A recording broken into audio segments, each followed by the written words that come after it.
നമ്മൾ എന്താ ഉണ്ടാക്കാൻ പോകുന്നത്? Egg rice. അപ്പൊ നമ്മൾ ഇന്ന് എഗ് റൈസ് ഉണ്ടാക്കാൻ പോട്ടെ. അപ്പൊ കുറച്ച് സാധനങ്ങൾ എടുക്കണം. അതൊക്കെ നമുക്ക് അടിപൊളിയായിട്ട് എഗ് റൈസ് ഉണ്ടാക്കി എടുക്കാം. ഓക്കെ പറ.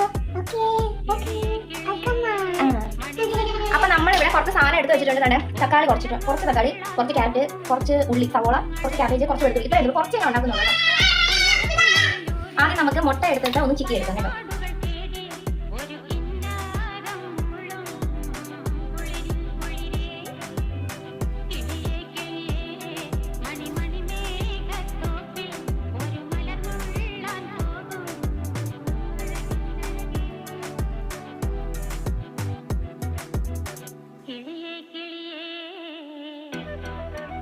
എന്തോ കഴിക്കുന്നേ?